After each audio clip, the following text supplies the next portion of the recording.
Before we conclude this month's lesson, The Nourished Soul, I just want to take an opportunity to thank all of you who supported and always support Parkside EDC. We had our scholarship breakfast yesterday morning. It was very well attended. There were several young people who received scholarships. We gave away in excess of $20,000, and that was fantastic. Thank you for that. The jazz series is coming. We got some new folk coming your way. I spent 20 years managing a couple of people, and I was able to convince one of them, Patrice Rushing, to show up this year. So I look forward to that. We got Eric Reed, who's one of the great piano players alive, and some new acts coming your way. So be on the lookout. See if we're going to get your tickets.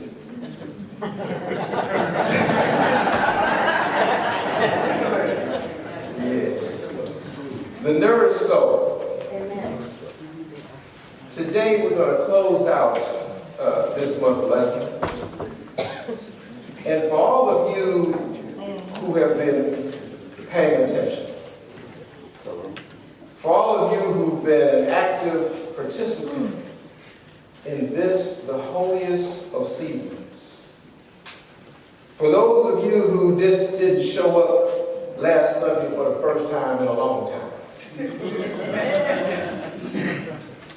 for those of you who realizes that the wining and dining with your family and friends on sumptuous delicacies was not the extent of your Easter celebration,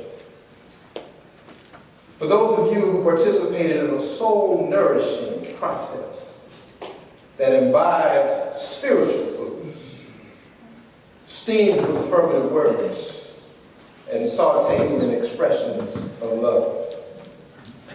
For all of you who decided to have more than ham, turkey, mac and cheese, green beans, rolls, cobbler, and sweet potato pie.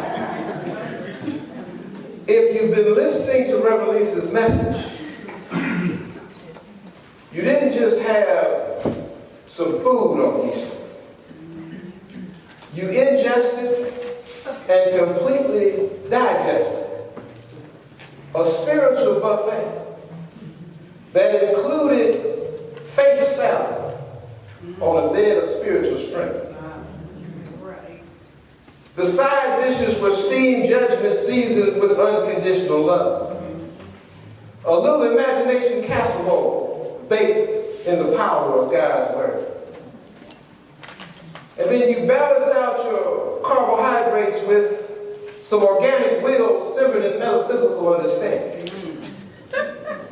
And you complemented the ham and the turkey with some fresh wild-caught zeal wrapped in divine order. And you know that cobbler and sweet potato pie had to be accompanied by some renunciation pound cake, sprinkled with a little sweet attitude of gratitude for dessert. Yes. As Reverend Lisa and I have been reminding you on Easter Sunday, the buffet of your life should include samples of 12 servings of 12 spiritual faculties. Your soul will be nourished with the Christ consciousness. But preparation of a meal like that, for somebody to put a spread of spirituality before you like that, it requires a master chef. Someone from the heavenly school of culinary spiritual arts. Someone who graduated summa cum laude at the age of 12 years old. Someone who gave birth to a new idea of what's possible. Someone who was baptized in truth and spiritual understanding. Someone who willingly crucified their sensual, greed-motivated physical desires and resurrected their true divinity. Someone who had the strength to roll away the stone of earthly limitations and And finally, that someone ascended to a heavenly realization of themselves. That someone is the Christ that you can find within yourself. It's the Christ's presence within you that discovers that they are one with the Father, that knows that they are someone who epitomizes the complete and perfectly nourished soul. That someone is more like Jesus the Christ. You see, the more like Jesus you are, the more resurrected your consciousness. But all of that buffet of spiritual food that allows you to nourish your soul to a point where you can defy death and raise up to an ascendant level of understanding requires some preparation. You can't just go to the store and buy what you need and come home and throw it in the microwave. You got to do a little homework. You got to do a little research to make sure that the food that you're feeding yourself is of a spiritual quality. We must have a Lenten season. We must make sacrifices and develop good habits needed to acquire our resurrection power. Reverend Lisa made it plain last Sunday. She said, Jesus is and will always be your way shower. And like Jesus, we must fast and we must pray. We must refrain from unclean thoughts and affirm purifying expressions. We must focus on those who are in need while we're busy fulfilling our own needs. Jesus taught us and told us that there has to be a time of repentance. There has to be a time when we realize our own shortcomings and seek a higher path. Like Jesus, we must have 40 days of preparation to crucify the physical desires and resurrect the spiritual image and likeness in which we were originally created. Once we do that, then we're able to do as many of the Jewish faith are still in process, celebrate the completion of our transformation with a Passover feast. That feast of Passover symbolizes the Israelites moving their resurrected spiritual self out of the limited ideas of Egypt, removing themselves from the bondage of material influences. You see, when we pass over, we're no longer held captive by our impure thoughts. When we pass over, we gain control of our negative emotions that cause us to misuse our creative power. When we pass over, we leave our pride and our greed behind and expel all thoughts that are contrary to the Christ nature. You see, the preparation of Lent and the exaltation of the Passover results in the conscious surrender to our innate divinity. It results in the awakening of our faith. It results in the elimination of our beliefs and bad habits that no longer serve our greatest good. It results in our embracing of the authentic aspects of ourselves. It results in the inner transformation, the cleansing and nourishment of our soul. Once our soul receives the proper diet, then on Palm Sunday, we make our grand entrance into Jerusalem. We make our entrance into a place of peace and serenity. When we enter this peace and serenity, we hear the cheers of the crowd loudly claiming, Hosanna, Hosanna, in celebration of our potential freedom from all of our error thinking. We come fully aware of our Christ nature. You see, Jesus humbly transformed the crowd from material to a spiritual consciousness.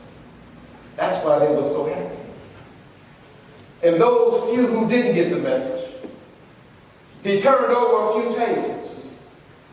He cleansed their body, mind, and soul of all of their bad habits. And we know what happened after that.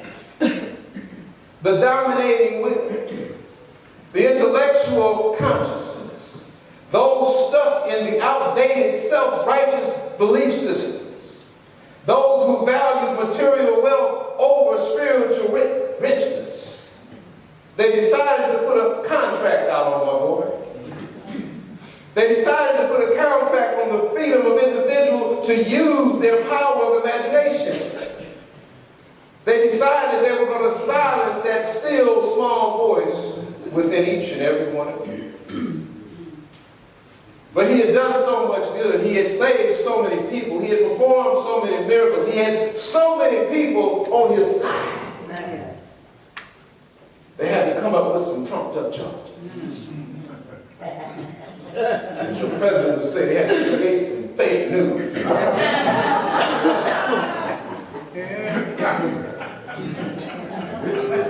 So they hung up posters all over town.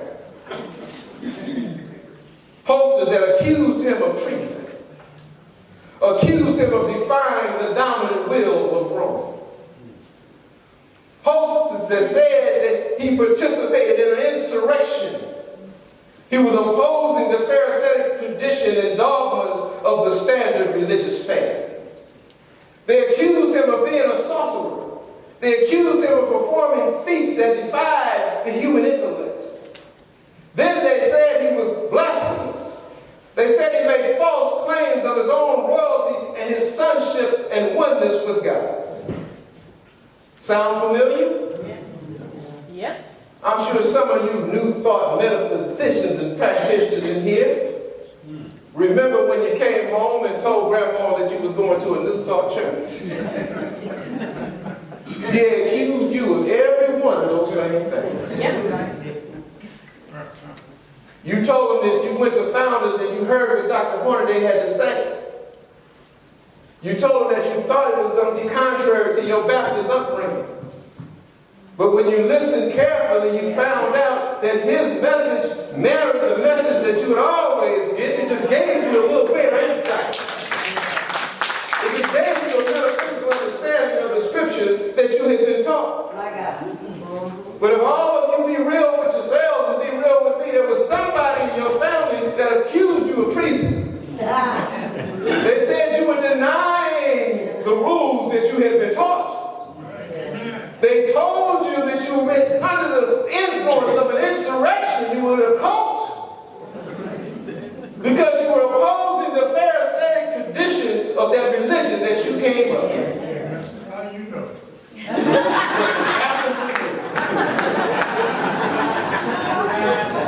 They told you that you were a sorcerer.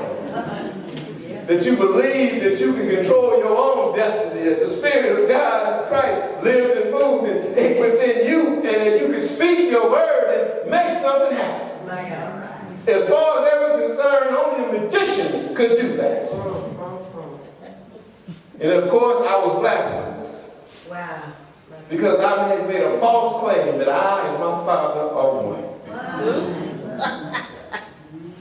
But remember what I told you the last time I was here.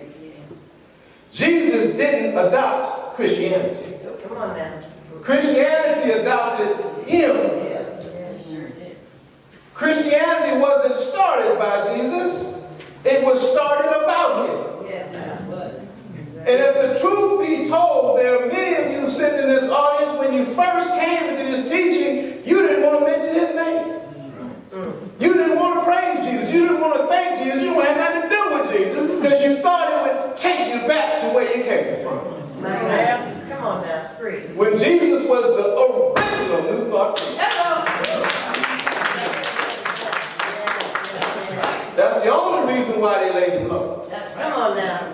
Because he was speaking a word that was a little different Yes. from what they had been teaching. Come on now. He was letting people know that they could control their own destiny in this life. He was telling them, if you just listen to me, if you watch me, if you pay attention, you can do what I'm doing. That's right. That's Heal yourself. Yeah. Raise yourself. yes. Y'all don't believe it.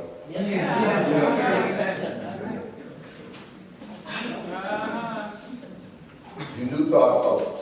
We're going to talk about Jesus today. All right now. Come on First time I came in and talked about Jesus too long, lady got up and walked out. Oh, this is true? That's true. That is true. She left. She sent me a message and said, you talk about Jesus too much. Here we go again. Let me see if somebody leaves.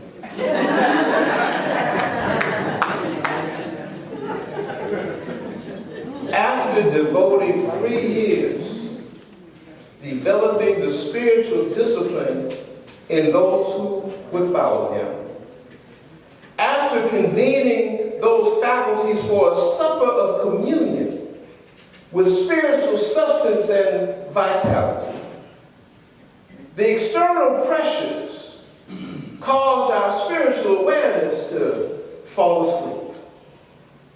You see, we can come here on Sunday and we can read and study our scripture and our textbook, and we can have the best of intentions. But sometimes the pressure to make more money, the pressure to be with somebody you know you ain't supposed to be with, the pressure to be what they call it, a Mac Daddy, all that, and a bag of chips, or that girl that everybody's following down the street because the hot pants are stopping about. The pressure to draw material, external attention to yourself causes our spirituality sometimes to fall asleep. So the spirituality of those who he had helped, those who he had taught, those who he had nurtured, fell asleep, the book says. And when the authorities came to ask, they denied him not once, not twice, but 3 times. They allowed their greed and selfishness to surrender to Christ, to the authorities of an external will. The shout changed from being Hosanna. The shout changed from being glorify him to crucify him. Those who had once laid palm leaves on the ground were now throwing stones at our brother. Spiritual strength had yielded to physical domination. And then on Good Friday, they crucified our Lord. They thought they were putting an end to his reign, but they got tricked. They hoodwinked themselves. Because what they did was allow the will of God to work out the purpose for Jesus the Christ. That mortal power that sought to control was really carrying out God's original spiritual plan. They played right into the divine purpose of Jesus. That purpose was to dissolve the physical and realize the spiritual. That purpose was giving up the mortality to attain immortality. That purpose was to allow error thinking to be put to death so the Christ mind could be fully expressed. That purpose was to demonstrate the resurrection power. You see, after they thought they had snuffed him out, they thought they had quieted the noise that was disrupting the society that they had under total control. But all he was doing was taking a break. All he was doing was resting in a tomb where he could elevate his peaceful state of mind.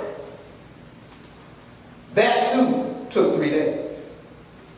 The first day was a day of non-resistance. It was a day when he was able to open your mind. The second day was a divine action, the day when you received God's instruction in your life. That third day was the day that you were ready to step up and step out and fulfill the promise of God that he's put on your life. That was the day that your regenerated mind, body, and soul decided to roll away the stone of all of your material limitations. It allowed spiritual wisdom and understanding to sustain your mortal soul. The completely nourished soul allows the flesh to give way to the spirit. That's what the nourished soul is all about. When you eat right, when you feed yourself the right stuff, then you're able to conquer the flesh and allow that spiritual, original, God-given purpose in your life to shine. You see, Jesus is, and will always be the living example of how we should all get up and walk. Yes, yes. How we should all acknowledge the power of Christ within us and overcome our sense limitations.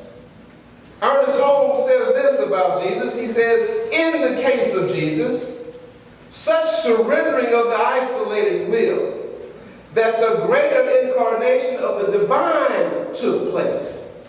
He says the Christ Spirit became the voice of God to humanity.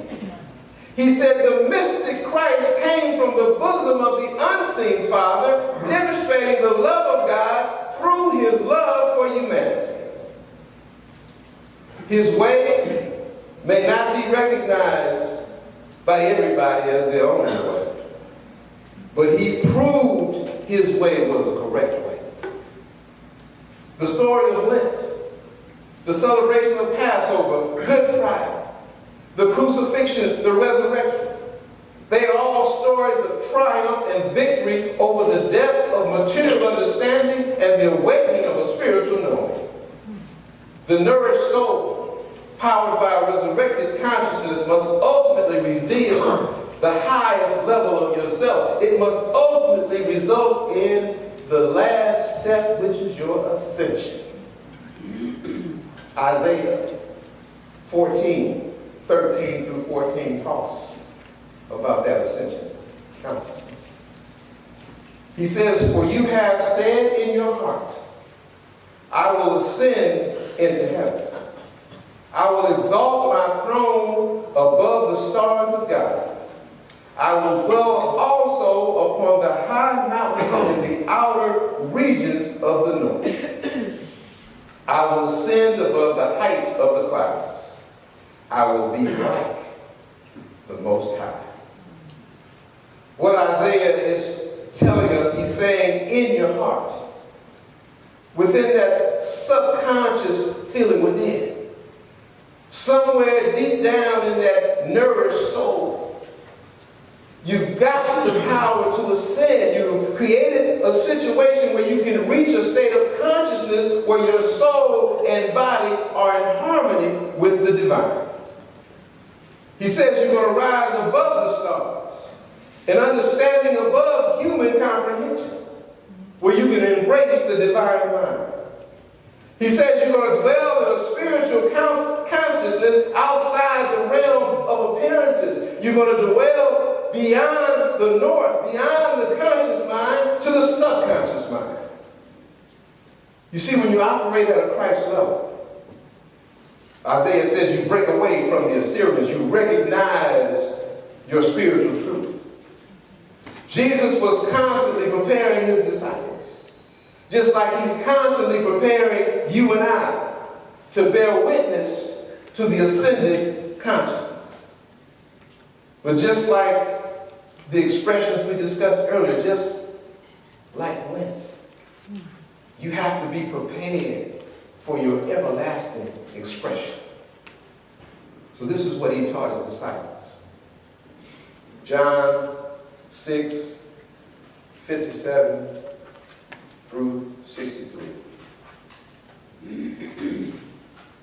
Just as the living Father sent me, I am living because of the Father.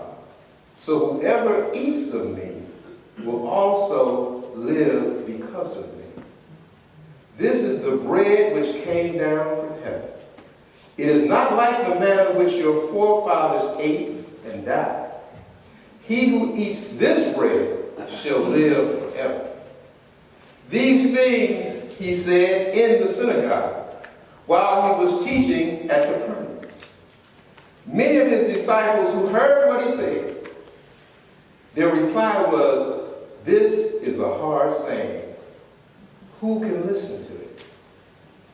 Jesus knew in himself that his disciples were murmuring about this, and he said this to them. He says, does this cause you to stumble? If this causes you to stumble, What then if you should see the Son of Man ascending to the place where he was before?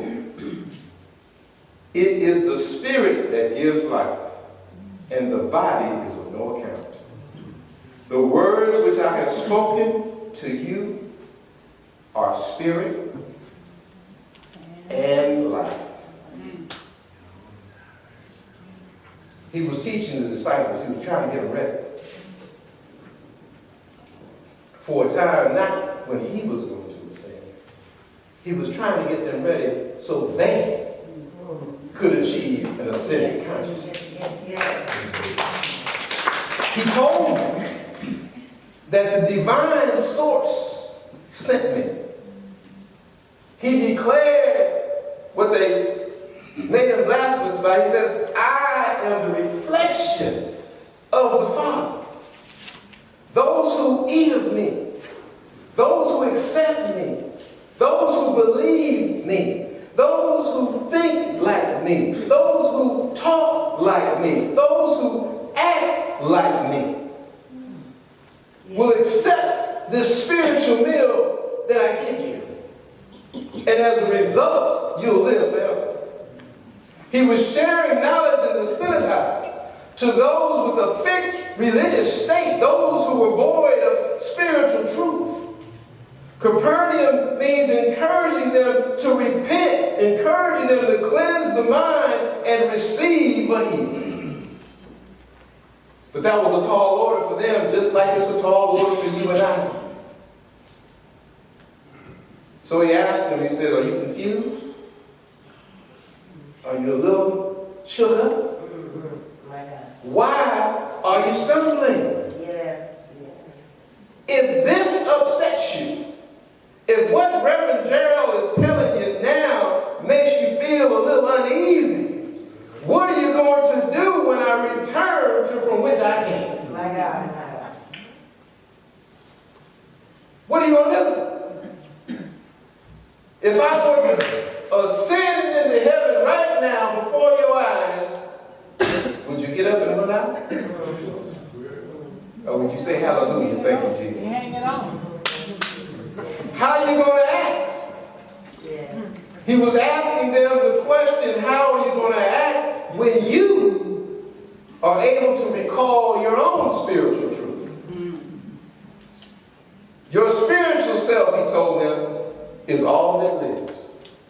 The body's going to change. That's right. It's going to leave here. But your spiritual self will continue to live.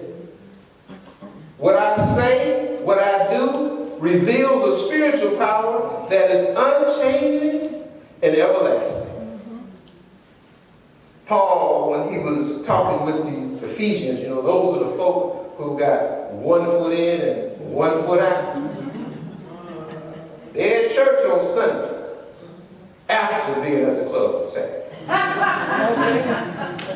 They go to work on Monday and to the gambling shack on Tuesday. You know those folk, right? Ain't nobody in here like that, right? Those were the Ephesians. Here's what Paul told. He said there's only one Lord. There's only one faith. There's only one baptism. This is Ephesians 4, 5 through 10. He said there's one God and Father of all, who is over all and through all and in all. But to each one of us was the grace according to the measure of the gifts of Christ. Each of you received grace according to the measure of the gifts of Christ. Wherefore it is said, he ascended on high. He took possession of heaven and gave good gifts to men, to you and I. Now that he has ascended, what is it but that he also descended into the lower parts of the earth? So that he descended is the same also that he ascended far above all the heavens, that he might fulfill all things. Paul's telling those who partially accepted the story. Those who were wading in the water, but they didn't totally want to be submerged in truth. Y'all remember the first time you went to the beach? When the waves got to your knees, you turned around and ran back to shore. But when you got a little older and you became a teenager, you was trying to impress your girlfriend or your boyfriend, you let the water get about right. But when that wave unexpectedly came and covered you up, you thought you were gone. You got a little shaky.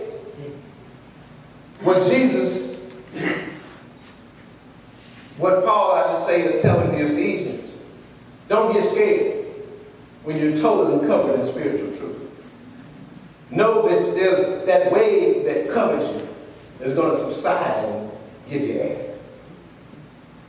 You see, those who are wading in the water, those who wouldn't totally submerge in truth, the properly nourished soul has embodied the total concept of Christ.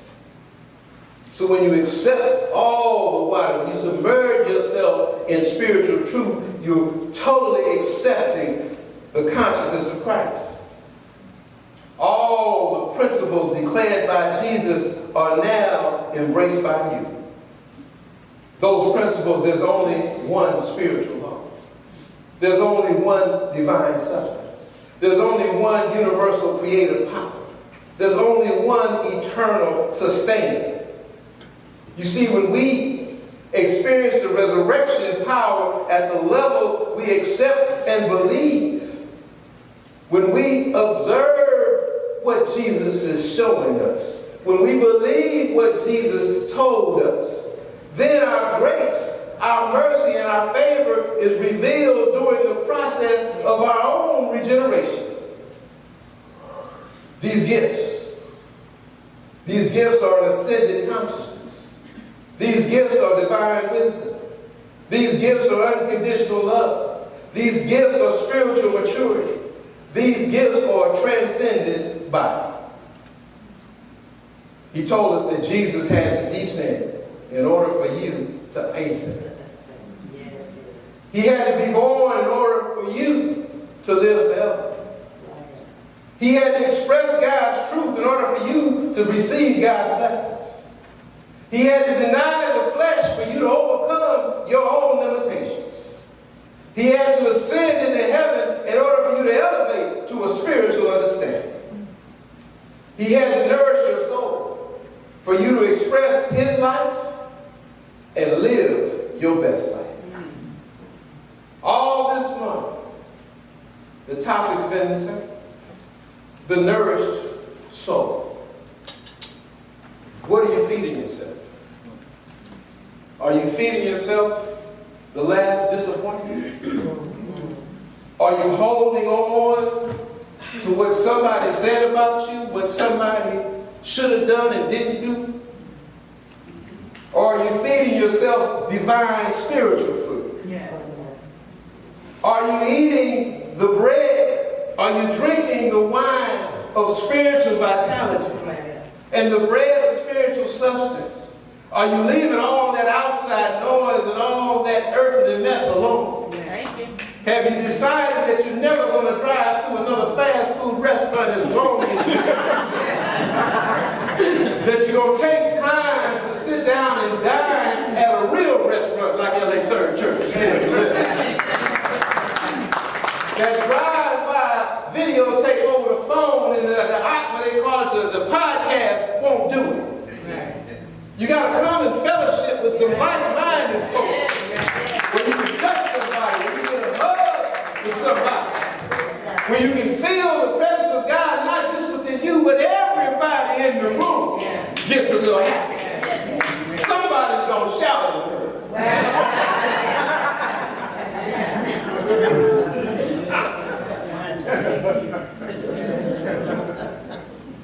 The nourished soul is the top. The best meal you can get is the one that Jesus Christ serves you. Come on now.